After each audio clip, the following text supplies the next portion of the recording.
지구에 남극하고 북극이 있잖아요. 정확한 또 북극점이 있잖아요. 네. 남극점도 있고. 네네. 여기에 서 있으면 지구 자전하니까 또 가만히 서 있어도 6시간 뒤면 이렇게 90도 돌아가 있냐. 맞습니까? 지구 바깥에서 보면 맞죠. 왜냐면 6시간 서 있을 때 남극점, 북극점에서 해가 돌아가는 게 보이잖아요. 태양을 고정시켜 놓고 보면 지구랑 같이 제가 돌고 있는 거죠. 아, 그렇습니까? 사실 그건 남극점, 북극점 상관없이 우리도 바깥에서 보면은 계속 변하고 있잖아요. 거기에 드론을 띄워놔요. 얘는 우리랑 같이 돕니까? 아니면 얘는 혼자 그냥 무관하게 서 있습니까? 드론은 어쨌든 공기를 기준으로 해서 움직이는 거라서 북극점, 남극점 대기는 지구와 함께 돌 수밖에 없거든요. 그렇게 생각하면은 뭐 남극점은 안 돌 거 아니에요? 도나? 남극점 위에 있는 대기는 지구가 돌면 대기도 같이 사실 그냥 붙어 있다고 생각하는 게 맞아요. 아, 그래요. 같이 돌아요. 이게 만약에 조금이라도 대기는 가만히 있고 지구만 돌았다라고 치면 그게 지속될 수 없잖아요. 근데 약간 전 조금 생각이 다른 게 지구의 자전을 보여주는 유명한 실험 있잖아요. 푸코의 진자 실험이라고 해서 되게 큰 성당에 진자를 푸코란 사람이 매달았어요.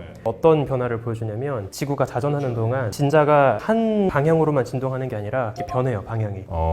지구 자전해진 거예요? 네네. 이게 또 의도에 따라 달라요. 도는 주기가. 코리올리 힘은 그래서 극지방에서 제일 강하긴 한데요. 코리올리 힘이 발생하려면 움직여야 되거든요.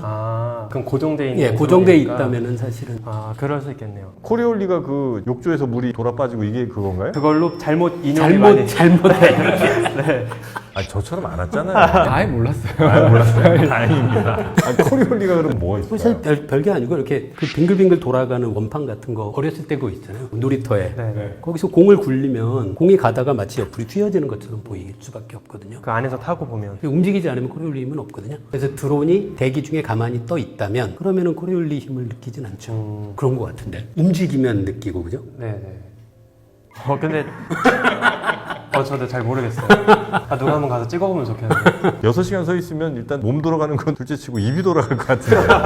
그리고 저 고대 빙하가 이제 예전에 만들어진 게 있을 텐데 여기서 이제 녹아갖고 지구 온난화니 뭐 이러면서 이제 녹기도 많이 녹는다고 하던데 실제로는 거기에 얼어 있었던 잘 보존돼 있는 예를 들면 뭐 모기가 될 수도 있고 혹은 어떤 생명체가 있을 수 있는데 DNA 잘 우리가 뽑아내갖고 혹시 좀 복원 가능하지 않을까 이런 질문도 또 있는 것 같습니다. 되게 어려울 것 같긴 해요. DNA만 있다고 생물을 만들어낼 수는 없거든요. 예를 들어서 우리 인간의 DNA를 뽑아가지고 물고기의 수정란에다 갈아치워준다? 그랬을 때 발생이 안 될 거예요. 왜냐하면 DNA에는 정보가 들어있고 그 정보를 읽어서 생물을 만들어내야 되는데 그 정보를 읽어내는 애들이 세포에 들어있거든요. 특히 다양한 단백질들이 정보를 읽어가지고 여러 가지 구조를 만들어내는데 매머드의 수정란에는 매머드의 DNA만 있는 게 아니라 DNA를 읽어서 매머드를 만들어낼 수 있는 또 다른 단백질들이 많이 들어있어요. 그것도 정보인 거예요. DNA만 뽑으면 그 정보는 우리가 가지기 힘드니까요. 메모드 한마디가 잘 얼어 있어요. 정말 잘 얼어 있어요. 네. 거의 뭐 원형 그대로. 그럼 걔는 복제할 수 있어요? 걔가 암컷이면 어쩌면 암컷이면? 왜냐면 난자를 가지고 있으니까 정자가 아니라 난자에 결국 있는 정보가 중요하거든요. 세포에 들어있는 정보는. 난자가 있는 게 매우 중요하군요. 그 돌리 같은 거 예전에 복제한 그 친구도 난자 뭐 이게 필요했어요. 결국은 그렇죠. 체세포를 특히 수정란에서 핵치환을 하거나 이렇게 하는 경우가 많기 때문에 결국은 핵을 넣지만 세포가 있어야 되는 거예요. 그러니까 예를 들면 제가 생각했을 때 할 수 있는 거는 이제 메머드 같은 경우는 코끼리의 난자나 이런 데 시도해 볼 수는 있을 것 같아요. 아니면 메머드에 있는 중요한 DNA를 코끼리에 갈아치워서 넣어서 이제 메머드랑 비슷한 코끼리를 만들다가 좀 비슷한 그런 것들은 뭐 가능할지도 모르는 아직까지는 잘 보존돼 있는 친구는 없었던 모양이죠. DNA도 시간이 지나면 얘네들이 분해되고 하기 때문에 그걸 그대로 넣기는 힘들 텐데 조각난 DNA를 읽어서 멸종한 메모드의 DNA를 다시 이제 추정한 다음에 그거랑 비슷하게 코끼리의 DNA를 바꾸는 건 할 수 있어요. DNA 정보를 그러니까 데이터화 해갖고 얘를 그대로 뭐 만들어내 볼 수는 있다. 돈이 어마어마하게 많이 들겠지만 기술적으로는 불가능하지 않습니다. DNA를 완전히 메모드의 DNA로 완전히는 쉽지 않겠지만 상당 부분은 갈아치운 그런 것들은 기술적으로 뭐 누가 몇 조 준다고 하면 해보는 사람 있을 수도 있을 것 같아요. 몇 조씩 필요해요? 몇 조 들 것 같아요. 돈이 이거. 그렇게 많이 들어요? 네, 시행착오 많이 들어가서. 아주 싸게 좀 해줘요. 그런 방법은 가능할 수도 있겠다. 보존이 좀 잘 돼 있는 게 확 얼어버리면 그래도 DNA가 파괴가 됩니까? 시간에 따라서? 오래되면. 왜냐면 시간이 10만 년 단위, 뭐 만 년 단위 이렇게 들어가 버리면 너무나도 긴 저희가 실험할 때도 냉동실에 넣어놔도 뭐 1, 20년 지나면 이제 잘 안 되고 하기 때문에 근데 왜 무슨 박테리아니 뭐 이런 친구들 동토층에 있다가 녹아갖고 다시 애들 뭐 살아난다고 하잖아요. 그러니까 박테리아보다 이런 동물들의 세포들이 훨씬 크고 복잡하고 손상되기 쉬운 거죠. 그래서 지금 그 친구들을 다시 뭐 뭐 되살리는 건 매우 어려운 일이긴 하나 DNA가 잘 보존돼 있거나 혹은 이제 그 DNA를 잘 읽을 수 있는 상황이 되고 엄청난 돈이 들어간다면 가능할 수도 있겠다 생각하면 될까요? 네. 돈이 하여튼 많이 필요하군요. 천문학에는 돈이 천문학적으로. 천문학적으로 들어가죠. 그러고 보니 천문학은 그럴 때 우리가 관용구를 참 많이 쓰네. 천문학적으로 그러니까. 돈 들어갈 때. 그렇습니다. 그리고 이제 돈을 별로 안 줄 때는 천문학자적으로. 부정할 수가 없네요. 천문학적인 연구비와 천문학자적인 연구비가 다르고. 그래서 천문학과가 있어야 좋은 학교입니다. 아 그래요? 네, 들어가는 돈 대비 벌어다 주는 게 없는 과이기 때문에 유지하려면 그걸 버티는 학과여야 하니까 제가 농담삼아 그렇게 얘기합니다. 그 이대한 교수님이랑 제가 일하는데 천문학과 없어요.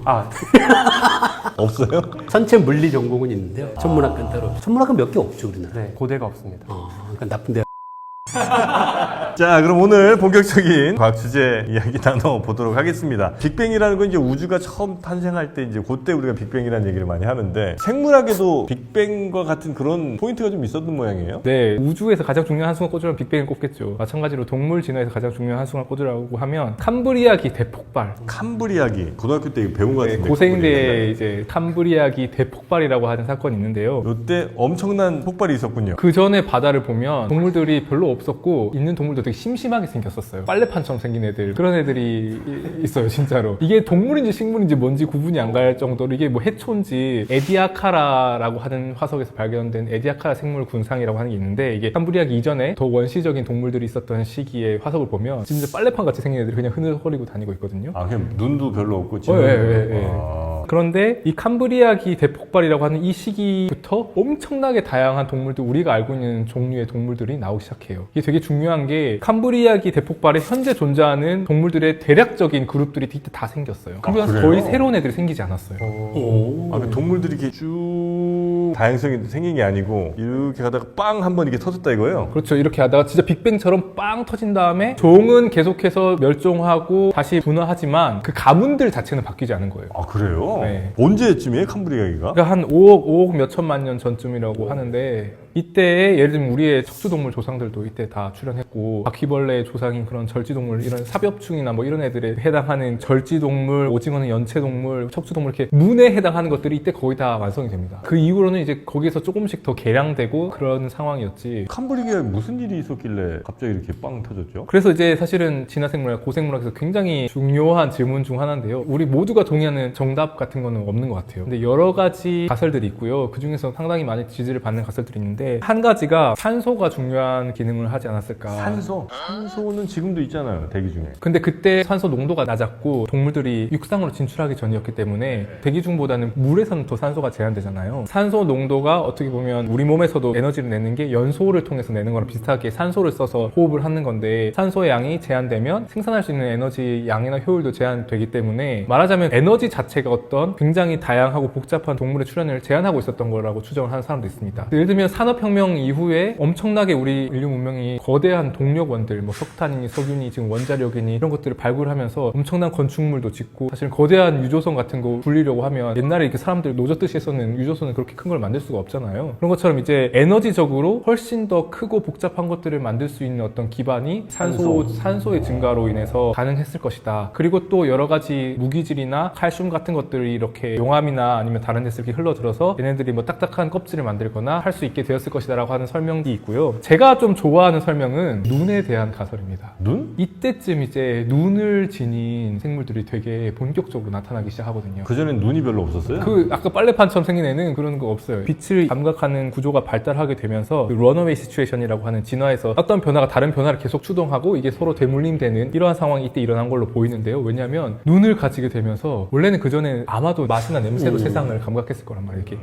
어디서 뭐 맛있는 냄새가 난다 하면 가서 막 이렇게 하고 했을 텐데 근데 눈을 가지게 되면서 사냥을 할 수 있게 됐을 거 아니에요. 저기 멀리 있는 정확하게 위치를 파악해서 가서 잡아먹는 게 가능해지겠죠. 그러면 잘 움직여서 가서 잘 잡아먹고 하는 것들이 자연 선택이 되게 될 것이고 잡혀먹는 입장에서는 잘 숨고 잘 도망가는 것이 선택될 것이고 잘 숨고 잘 도망가면 또 잘 잡아먹는 애들 그래서 딱딱한 껍질 같은 것들 아니면 뭐 잘 헤엄치는 지느러미 이런 다양한 동물의 우리가 오늘 알고 있는 다양한 동물의 구조들이 진화하는데 시각의 진화가 아주 결정적인 기여를 하지 않았을까라고 하는 가설이 있습니다. 저는 생물학적인 상호작용이 다양성을 이제 폭발적으로 증가시킨 그런 어떤 가설이어서 되게 제가 좋아하는 가설입니다.